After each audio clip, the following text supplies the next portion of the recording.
A sphere of radius 10 centimeter carries a charge of 1 microcoulomb. तो basically आपको यहां पे एक स्पीयर दिया हुआ है which is a charge sphere, और इसका जो चार्ज है वो आपको 1 माइक्रोकूलम दिया हुआ है। और इस स्पीयर का जो रेडियस दिया हुआ है ये है 10 सेंटीमीटर। सबसे पहले आप एक चीज नोट करिए कि हमें जो एग्जाम्पल में एक स्पीयर दिया हुआ है और ये जो स्पीयर है ये चार्ज स्पीयर है ऐसा यहां पे बोला गया है। तो हम यहां पे एक चीज देख लेते हैं। मान लो हमारे पास में कोई भी एक बॉडी है, जैसे ये एक स्पीयर है, तो इस स्पीयर में नंबर ऑफ प्रोटॉन्स और नंबर ऑफ इलेक्ट्रॉन्स इसके अंदर में रहेंगे। इसका मतलब हम ये बोल सकते हैं कि ये जो बॉडी है इसमें number of positive charge particle है और इसमें number of negative charge particle है जो इस बॉडी के इनसाइड में है। और इस तरीके की बॉडी को हम न्यूट्रल बॉडी कहते हैं, ना कि चार्ज बॉडी। तो कोई एक बॉडी चार्ज कब हो जाता है? तो बॉडी चार्ज तब होगा जब ये एक न्यूट्रल स्पीयर अगर अपने पास के इलेक्ट्रॉन किसी दूसरे न्यूट्रल स्पीयर को अगर ये देता है, तो यहां पे क्या हो जाएगा, जो न्यूट्रल बॉडी इलेक्ट्रॉन किसी दूसरी बॉडी को दे रही है, तो अभी इस बॉडी के ऊपर में number of positively charge particle excess में इसके सरफेस के ऊपर में रिसाइड रहेंगे। और इसी तरीके से इस स्पीयर ने जो इलेक्ट्रॉन्स इस पहले बॉडी के तरफ से लिए हुए हैं वहां पे नंबर ऑफ इलेक्ट्रॉन एक्सेस में ज्यादा रहेंगे, और इस वजह से ये वाला बॉडी एक पॉजिटिवली चार्ज बॉडी कहलाएगा या एक पॉजिटिवली चार्ज स्पीयर कहलाएगा, और उस तरीके से ये दूसरा बॉडी एक निगेटिवली चार्ज स्पीयर कहलाएगा। तो इस तरीके से कोई भी बॉडी जो होती है वो चार्ज हो जाती है।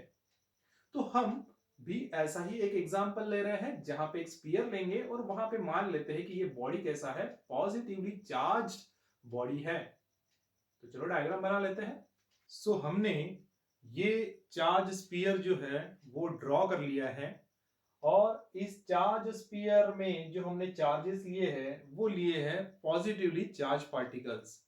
अब क्योंकि अब ये एक चार्ज बॉडी है, सरफेस के ऊपर में चार्ज पार्टिकल्स है, इस वजह से ये इसके सराउंडिंग में इलेक्ट्रिक फील्ड बताएगा। तो कुछ इस तरीके से ये पूरा इलेक्ट्रिक फील्ड यहां पे दिखा रहा है। हम सबसे पहले ये जो चार्ज स्पीयर है इसका एक सेंटर जो है वो कंसीडर कर लेते हैं। Let us consider this is the centre और इसको नाम दे देते हैं हम O। तो इस स्पीयर का जो रेडियस है वो रेडियस दिया हुआ है 10 सेंटीमीटर, तो इसको हम कैपिटल R से डिनोट कर देते हैं और ये है 10 सेंटीमीटर। अब क्योंकि इसका रेडियस 10 सेंटीमीटर हुआ तो ऑब्वियसली इसका जो 30 सेंटीमीटर डिस्टेंस बनेगा ये सेंटर से या फिर स्पीयर के बाहर में 30 सेंटीमीटर इतना डिस्टेंस बनेगा। तो इस 30 सेंटीमीटर डिस्टेंस पर जो ये इलेक्ट्रिक फील्ड बन रही है, ये इलेक्ट्रिक फील्ड कितनी है ये हमें निकालना है। इसी के अलावा हमें इलेक्ट्रिक फील्ड जो इसके सरफेस के ऊपर में बनती है वो भी निकालना है। सेकंड क्वेश्चन में ऐसा पूछा गया है कि सरफेस पे जो इलेक्ट्रिक फील्ड बनेगी वो कितनी रहेगी, तो यहां पे इलेक्ट्रिक फील्ड जो है वो भी हमें निकालना है सरफेस के ऊपर में। और इसके अलावा ये भी बोला है यहां से यहां तक का डिस्टेंस हम मान लेते हैं कि ये 5 सेंटीमीटर है, तो 5 सेंटीमीटर इतने डिस्टेंस पर इलेक्ट्रिक फील्ड कितनी रहेगी वो भी हमें निकालना है। इस पॉइंट पर इलेक्ट्रिक फील्ड कितनी रहेगी ये हमें निकालना है। गिवन क्या क्या दिया है वो हम अच्छे से लिख लेते हैं। हमें दिया हुआ है स्पीयर का रेडियस, जो रेडियस आपको 10 सेंटीमीटर दिया हुआ है। अब यहां पे हम इसको ऐसा सिस्टम में कन्वर्ट कर लेंगे। अगर ये सेंटीमीटर में दिया है तो हम इसको सबसे पहले मीटर में कन्वर्ट कर लेंगे। दैट इज 10 इंटू 10⁻⁻², ये हो गया metre. 1 centimetre is equal to 10⁻²मीटर होता है, इस वजह से ये 10 सेंटीमीटर 10 इंटू 10⁻² मीटर होगा। इसके अलावा आपको जो दूसरा चीज दिया हुआ है वो है इस स्पीयर के सरफेस के ऊपर में कितने चार्ज है, वो चार्ज मान लो इसको कैपिटल क्यू से लिखना है, कैपिटल क्यू से लिख सकते हो, या फिर स्मॉल क्यू से लिखना है तो स्मॉल क्यू से भी लिख सकते हैं। ये दिया है आपको सरफेस के ऊपर में जितने भी चार्जेस अब ये है, ये मिला के जो भी है, या नेट चार्ज आप इसके ऊपर में बोल सकते हैं, वो Q is equal to 1 microcoulomb है। So that Q is equal to 1 microcoulomb. और इसको भी हम ऐसा सिस्टम में कन्वर्ट कर लेते हैं। 1 माइक्रोकूलम इज इक्वल टू ये हो जाता है 1 into 10⁻⁻6 coulomb. 1 microcoulomb is nothing but 10⁻⁻6 coulomb होता है। अब हम क्या क्या फाइंड आउट करना है वो भी लिख लेते हैं। सो हमें फाइंड करना है first one, electric field is equal to what at 30 centimetre distance. और दूसरा जो हमें है वो इलेक्ट्रिक फील्ड हमें फाइंड आउट करना है एट 10 सेंटीमीटर। और थर्ड हमें फाइंड आउट करना है electric field inside the sphere बोल सकते हो। अभी यहाँ पे ये हो गया 5 सेंटीमीटर, इसको आप बोलोगे आउटसाइड द स्फीयर, और यहां पे आप बोलोगे on the surface of sphere, और ये हो जाएगा इनसाइड द स्फीयर। तो बढ़ते हैं सॉल्यूशन की तरफ। अब बराबर ध्यान दीजिए कि जो स्फीयर होता है, एक चार्ज स्फीयर जो होता है, उसके सराउंडिंग में अगर इलेक्ट्रिक फील्ड बनता है तो उस इलेक्ट्रिक फील्ड का जो इक्वेशन होता है वो होता है E is equal to 1/4πε0 into Q divided by R square. So ये जो इक्वेशन हुआ, ये equation electric field find out करने का एक जनरल इक्वेशन हुआ, जो इक्वेशन आप कहीं पे भी अप्लाई कर सकते हो। सेंटर से कितने भी डिस्टेंस पर आप लेके जाइए, कितने भी डिस्टेंस पर अगर आप इसको लेके जाते हैं तो उस पर्टिकुलर पॉइंट पर इलेक्ट्रिक फील्ड निकालने का ये एक जनरल इक्वेशन हुआ। यहां पे एक चीज नोट करना है, ये है कि ये 1/4πε0 इसका जो वैल्यू होता है ये होता है 9 इंटू 10⁻⁹। इतना इसका वैल्यू होता है। ये एक कांस्टेंट टर्म है, 4 भी कांस्टेंट टर्म है, पाई भी कांस्टेंट टर्म है, एप्सिलॉन नॉट भी कांस्टेंट टर्म है। तो इन कांस्टेंट का जो वैल्यूज है अगर आप यहाँ पे पुट करते हो पाई का और एप्सिलॉन नॉट का, तो आपको 9 इंटू 10⁻⁹ इतना इसका टोटल वैल्यू जो है 1 डिवाइड करके मिल जाता है। बट हमें क्या करना है, हमें तो इलेक्ट्रिक फील्ड 30 सेंटीमीटर इतने डिस्टेंस पर निकालना है, इलेक्ट्रिक फील्ड जो है 10 सेंटीमीटर इतने डिस्टेंस पर निकालना है, और इलेक्ट्रिक फील्ड जो है हमें 5 सेंटीमीटर इतने डिस्टेंस पर निकालना है। तो हम 1 बाय 1 करके इलेक्ट्रिक फील्ड जो है इन पर्टिकुलर डिस्टेंस के ऊपर में निकाल लेते हैं। सो हमें फाइंड आउट करना है electric field eight 30 centimetre distance. तो यहाँ पे ये जो स्मॉल आर का, मतलब ये स्मॉल आर का जो वैल्यू हो जाएगा ये हो जाएगा 30 सेंटीमीटर। तो लिख देते हैं हम यहाँ पे, here this small R is equal to 30 centimetre, और इसको आप कन्वर्ट कर सकते हो मीटर में। सो ये होगा 30 इंटू 10⁻⁻2 मीटर। और क्योंकि हमें पता है कि चार्ज कितना है इसके ऊपर में 1 माइक्रोकूलम है, तो ये चार्ज ऑब्वियसली उतने चार्ज की वजह से इस पॉइंट के ऊपर में इलेक्ट्रिक फील्ड निकालना है। तो चलो हम वैल्यूज पुट कर देते हैं इसमें। Therefore E is equal to हो जाएगा, ये 1/4πε की जगह पे आप पुट कर सकते हो 9 इंटू 10⁻⁹ इंटू Q के जगह पर आप वैल्यू पुट कर सकते हो 1 इंटू 10⁻⁻6 कूलम। तो यहाँ पे लिख देते हैं 1 into 10⁻⁻6 coulomb divided by R का जो वैल्यू है वो हमने लिया 30 सेंटीमीटर। सो यहाँ पे R का भी वैल्यू पुट कर देते हैं, ये है 30 इंटू 10⁻⁻2, इसका रहेगा स्क्वायर, यहाँ पे दिया हुआ है स्क्वायर। पर सिंपली इसको कैलकुलेट कर लेते हैं। तो ये होगा दैट इज 9 इंटू 10⁻⁹ इंटू ये होगा आपका 10⁻⁻6, पूरे इसमें डिवाइड इसको कर लेते हैं, और ये 30 का स्क्वायर हो जाएगा 900 इंटू ये होगा 10⁻2 से इसको मल्टीप्लाई कर दो तो ये होगा -4। इस तरीके से इसका कैलकुलेशन होगा, और इसको सॉल्व कर लेते हैं। तो इसको आप लिख सकते हैं 9 इंटू 10⁻⁹ इंटू 10⁻⁻6 डिवाइड में आप लिख सकते हैं ये 9 इंटू इसको आप लिख सकते हैं, 2 जीरो है मतलब 10⁻² लिख सकते हैं, और यहां पर लिखेंगे इंटू 10⁻⁻4। तो इस तरीके से ये 9 तो कैंसिल हो जाएगा, और ये पावर जो है बस इसी का हमें पावर्स का एडिशन करना पड़ेगा। तो ये 10⁻⁻, यहां पे बनेगा दिस इज 9, दिस इज -6, और ये 10⁻² ऊपर जाएगा तो ये हो जाएगा -2, और ये 10⁻⁻4 जब ऊपर जाएगा तो ये हो जाएगा +4। तो इस तरीके से आप सभी के पावर्स की जो है वो सिंपली एडिशन कर सकते हैं according to the laws of indices. तो इसको जब हम सॉल्व करते हैं तो ये आपको मिलेगा this 9 - 6 is what, it is 3, और ये 3 - 2 हो जाएगा दैट इज 1, और 1 + 4 हो जाएगा 5। तो जो आंसर निकल के आएगा ये होगा 10⁵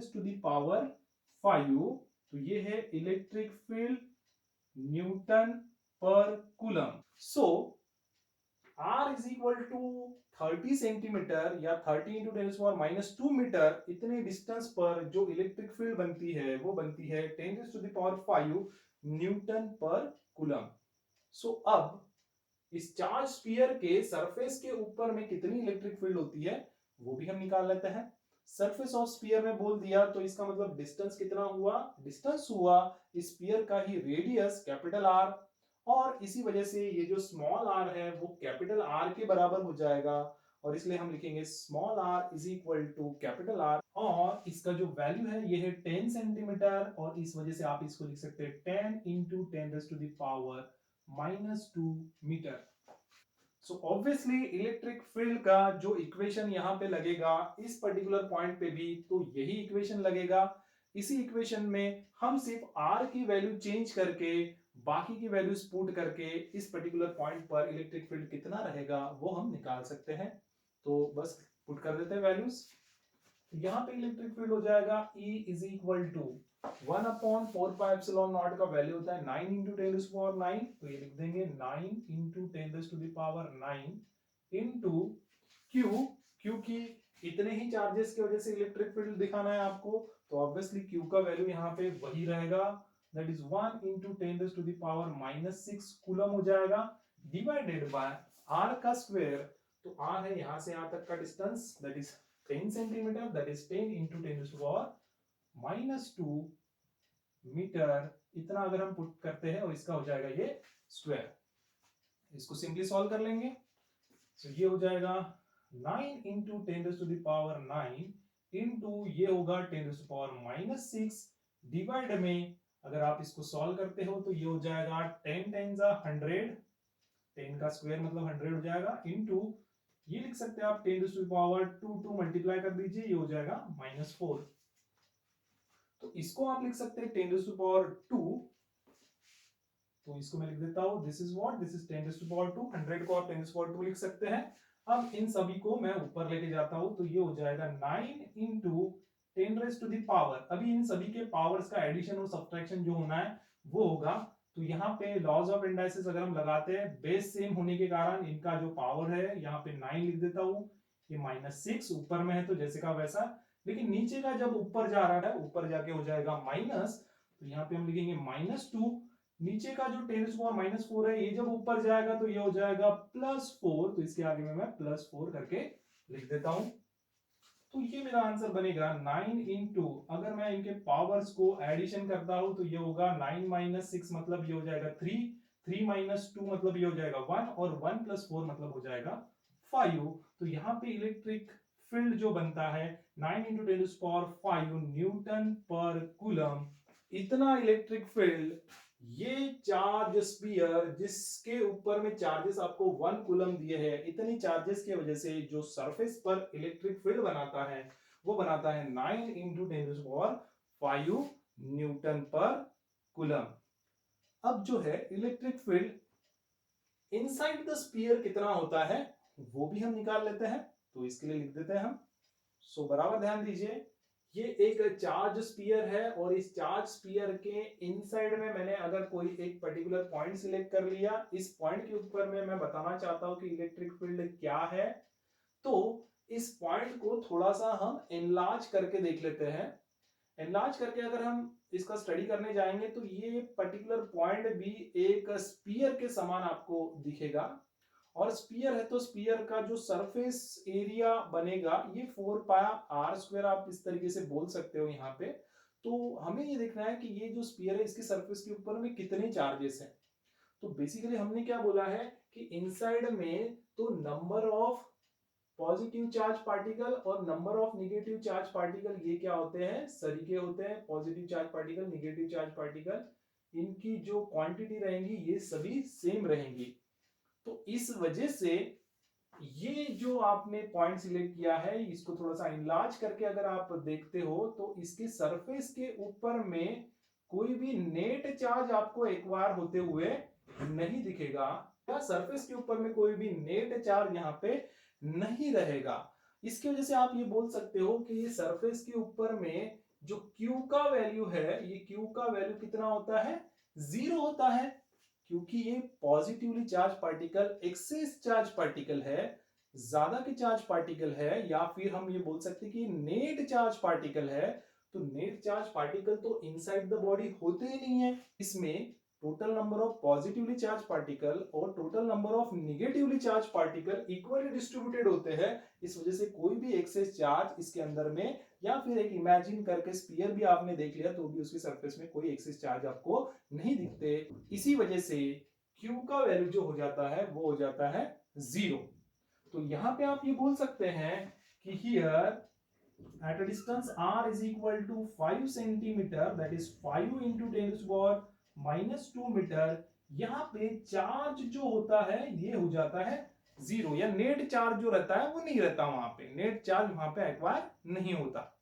तो इस वजह से हमारा जो इक्वेशन है ये बनेगा E इज इक्वल टू, वहां पे इलेक्ट्रिक फील्ड बनेगा 1/4 का वैल्यू होता है 9 into 10 to the power 9, ये पुट कर दिया, मल्टीप्लाइड बाय Q है। तो चार्जेस है क्या नेट उसके ऊपर में, इनसाइड द बॉडी नहीं होते हैं। ये पूरे चार्जेस सरफेस के ऊपर में ही नेट चार्जेस जो है वो एक्वायर हो जाते हैं। कुछ इलेक्ट्रॉन मान लो इसने दे दिया तो सरफेस के ही ऊपर में नेट पॉजिटिव चार्ज एक्वायर होंगे, इनसाइड नहीं होते। तो इस वजह से Q का वैल्यू 0 एंड देयरफॉर यहां पे आप 0 लिख सकते हैं। डिस्टेंस भी आपने पुट कर दिया 5 into 10 to the power -2 इसका स्क्वायर, तो भी ये 0 से टोटली मल्टीप्लाइड है। इस वजह से ये वैल्यू क्या देगा आपको, 0 देगा। So electric field at 5 centimetre, या फिर आप बोल सकते हैं inside the charge body is equal to 0। So हमें इस एग्जांपल से क्या समझ में आता है, हमें इस एग्जांपल से ये समझ में आता है कि कोई एक चार्ज स्फीयर है, वो चार्ज स्फीयर सरफेस के ऊपर में सबसे ज्यादा इलेक्ट्रिक फील्ड बताता है, और जैसे ही आप सरफेस से और आगे जाते हो तो यहाँ पे इलेक्ट्रिक फील्ड क्या होता है, कम होते जाता है। आगे बढ़ते जाओगे इलेक्ट्रिक फील्ड कम होगा, सबसे ज्यादा सरफेस पर रहेगा। और अगर आप सरफेस से इनसाइड में चले गए तो इनसाइड में किसी भी पॉइंट के ऊपर में आप ले लो तो यहाँ पे इलेक्ट्रिक फील्ड हमेशा क्या होगा, 0 होगा। सो आई होप स्टूडेंट्स आपको आज का ये जो न्यूमेरिकल है ये समझ में आया होगा। और अगर समझ में आया है तो आप इस वीडियो को लाइक करिए, अपने फ्रेंड के साथ में इस वीडियो को शेयर करिए ताकि उनको भी इसका इंफॉर्मेशन मिल सके। तो आज के लिए बस इतना ही, मिलते हैं हम नेक्स्ट वीडियो में। Thank you.